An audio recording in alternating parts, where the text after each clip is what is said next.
किसान साथियों राम राम। आशा करता हूं आप सब ठीक ठाक हो। साथियों आज हम चर्चा करेंगे मूंग, मोठ, मूंगफली और चना के ऊपर। और पिछले हफ्ते से लगातार मैं इन चारों ही फसलों के ऊपर बड़ी पैनी निगाह से विशेषज्ञों की राय ले लेकर के जो जानकारी जुटा रहा हूं वो जानकारी आप तक पहुंचाने की कोशिश कर रहा हूं। साथियों मेरे इस चैनल के ऊपर या अपने किसानी चैनल के ऊपर मैं आपको बता देना चाहता हूं कि यदि फसलों की कोई बीमारी हो, भाव हो, प्रोडक्शन हो या बिजाई कितनी हो और बरसातें कहाँ कहाँ हैं, इस तरह की सभी किसानी संबंधी या खेती संबंधी जानकारी किसान को जागरूक करने के लिए आप तक वीडियो के माध्यम से पहुंचाई जा रही है। साथियों मैं आपको बता देना चाहता हूं कि ये चैनल केवल और केवल किसान हित में बनाया गया है, किसान को बचाने के लिए बनाया गया है, किसान की जो भी समस्या है उस समस्या को हल करने के लिए बनाया गया है। इसलिए हर किसानी मुद्दे को इस चैनल के ऊपर उठाया जा रहा है। आज साथियों मैं बताना चाहता हूं कि मूंग, मोठ, मूंगफली और चना के बारे में जो इनपुट निकल के आ रहे हैं वो आप ध्यान से सुनिए और वीडियो को पूरा सुनिए ताकि आपको सारी सिचुएशन का पता चल सके। सबसे पहले हम बात करते हैं मूंगफली की। मैं आपको बता देना चाहता हूं कि मूंगफली की बिजाई अब की बार बहुत बड़े नहरी क्षेत्र के अंदर किसानों द्वारा की गई है। राजस्थान हो चाहे हरियाणा हो, उस जहाँ जहाँ पानी की व्यवस्था है वहाँ वहाँ किसानों ने मूंगफली की अच्छी बिजाई की है। इसलिए मूंगफली की पैदावार भी बहुत अच्छी निकलने की संभावना बन रही है। ज़्यादा पैदावार होने के कारण साथियों हमेशा के लिए भाव के ऊपर दबाव बना रहता है। ये बात आप नोट कर लें। इसलिए मुझे नहीं लगता, हो सकता है कि मूंगफली का कितना ही तेजी आ जाए, परंतु मुझे नहीं लगता कि मूंगफली के भाव बढ़ने के आसार हैं। अब नंबर 2 बात करते हैं मूंग मोठ की।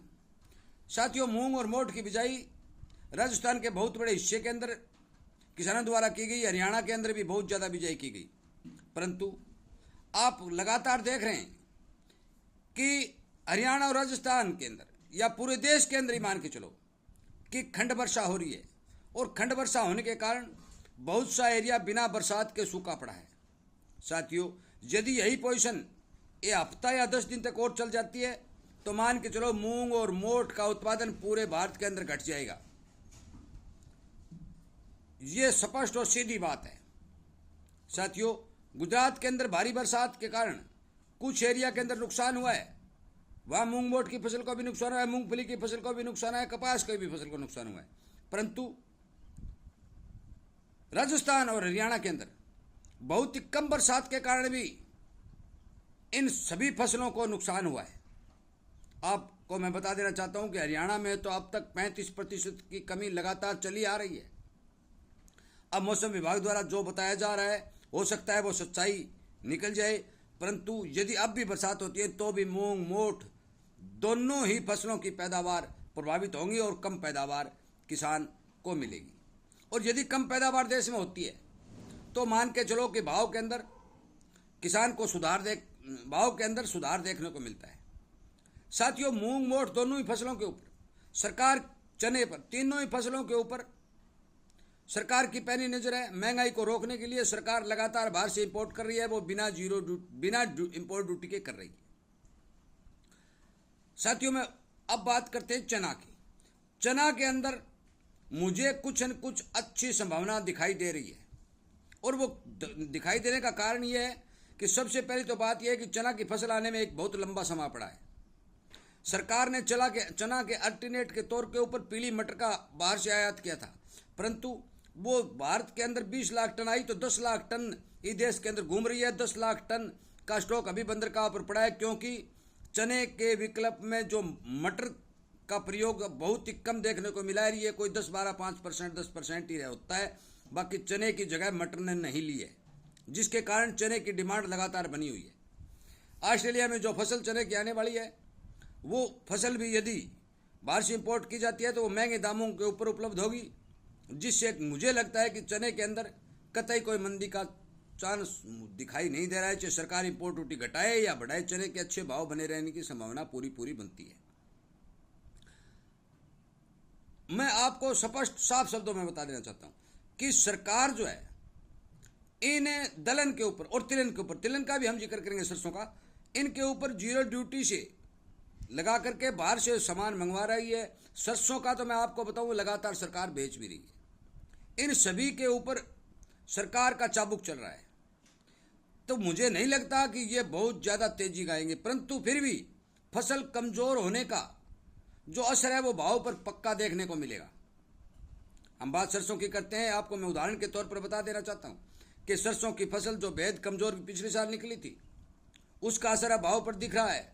सरसों स्टेबल बनी हुई है। मैंने एक वीडियो में पहले भी कहा था कि सरसों एमएसपी के इर्द गिर्द घूमती हुई दिखाई देगी और किसान को एमएसपी के भाव मिलेंगे।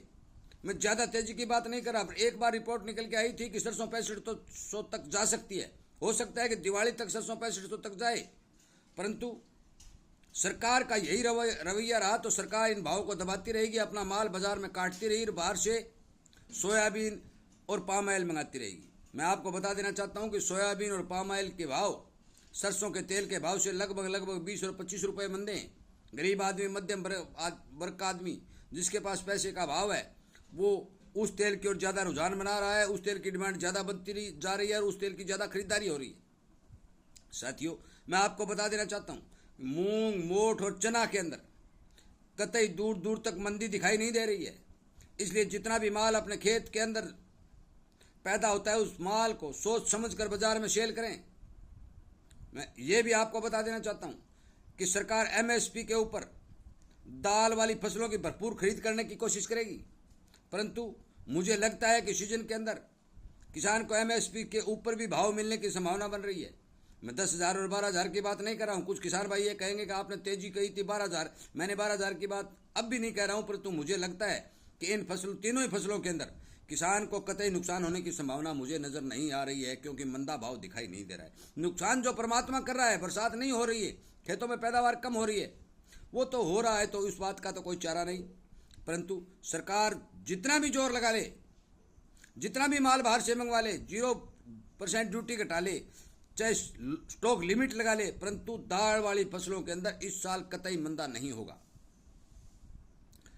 बात रही सरसों की, कुछ विषय भाई सरसों के बारे में जानना चाहते हैं तो मैं सरसों के बारे में बता देना चाहता हूं कि सरसों लगभग 1 महीने और इसी तरह स्टेबल चलने की संभावना बन रही है। महीने बाद का जो अपडेट आएगा इस चैनल के ऊपर आपको बता दिया जाएगा कि ये अपडेट निकल के आ रहा है। सरसों 150 रुपये बढ़ती है, 150 रुपये टूट जाती है, यही सिस्टम लगातार चल रहा है। मूंगफली के बारे में मैंने आपको बता दिया कि मूंगफली की जो ही फसल आती है, हो सकता है ठीक भाव मिले तो बाजार में सेल कर दें। यदि मूंगफली का स्टॉक करेंगे तो यदि मूंगफली की पैदा ज़्यादा होती है तो मान के चलो भाव पर दबाव पूरा बनेगा। साथियों, इसी तरह की जो जानकारी मेरे पास निकल के आ रही है किसान को सचेत करने के, सावधान करने के लिए मैं इस चैनल के ऊपर लगातार शेयर कर रहा हूँ, वीडियो बना कर भेज रहा हूँ। इसलिए आप कृपया करके सावधान रहें, सचेत रहें और अपना माल, बाजार की स्थिति, देश के अंदर कितनी पैदावार, बरसात की स्थिति, बाहर से कितना इंपोर्ट, हर चीज़ को ध्यान में रख करके अपना माल बाजार में शेयर करें, बाजार के अंदर शेयर करें, ताकि आप किसी तरह का नुकसान न उठा पाएँ।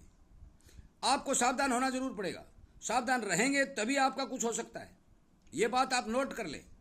आपको इस तरह की जानकारी पूरी रखनी चाहिए, हर किसान को रखनी चाहिए, क्योंकि हर एक बंदा जो धंधा करता है, जो बिजनेस करता है, वो दूर दूर विदेशों तक की जानकारी अपने पास इकट्ठा करके रखता है। तो किसान क्यों नहीं रखता? किसान को भी जरूरत है कि वह पूरे देश की जानकारी अपने हाथ में रखे, अपने पास में रखे। जिन किसानों के पास याददाश्त कमजोर है, वो ध्यान नहीं रख सकते, वो लिख सकते हैं। लिखकर पूरे देश का डाटा अपने पास किसान को भी रखना बहुत जरूरी है, ताकि समय रहते वो काम आवे और मंदे भाव में किसान का अनाज न लुट पावे। साथियों, मजबूरी बस किसी किसान को अनाज बेचना पड़ता है। मैं मानता हूं किसान को 24 घंटे पैसे की जरूरत रहती है, परंतु फिर भी जरूरत के हिसाब से अपना अनाज बाजार में सेल करें। मैंने जो बात बताई है, जिन जिनसों की बाजार के अंदर पूरे भारत देश के अंदर इन जिनसों की भारी कमी और भारी डिमांड चल रही है, क्योंकि इस देश के अंदर 150 करोड़ जनसंख्या है और 150 करोड़ जनसंख्या का पेट भरने के लिए सरकार की जिम्मेवारी बनती है कि किसान जो अनाज पैदा करता है उस किसान को भी भाव ठीक मिले और जनता का भी पेट भरे। इसलिए कृपया करके मेरी बात पर ध्यान दें, इग्नोर न करें, हर किसान तक इस बात को पहुंचाएं कि आज मौके के ऊपर जो स्थिति है वो स्थिति मैं आपको बता रहा हूं। यदि बरसातें होती हैं, खुलती है, लंबे चौड़े एरिया के अंदर बरसातें यदि होती हैं, तो मैं वीडियो के माध्यम से जिस तरह की फसल होगी आप तक रिपोर्ट जरूर करूँगा, आपको जरूर पहुँचाऊँगा। कृपया करके इस वीडियो को ज़्यादा से ज़्यादा किसानों तक शेयर करके उन्हें भी इस बात की जानकारी देने की कृपा करें। और यदि मेरे द्वारा दी गई जानकारी आपको अच्छी लगती है तो आप इस चैनल के साथ जुड़ें, आप सब्सक्राइब करें और अपने दोस्तों और मित्रों को भी इस चैनल के साथ जोड़ दें, ताकि उन्हें भी समय समय पर इस तरह के वीडियो मिलते रहें और वो सचेत होते रहें। वीडियो सुनने के लिए आपका बहुत बहुत धन्यवाद।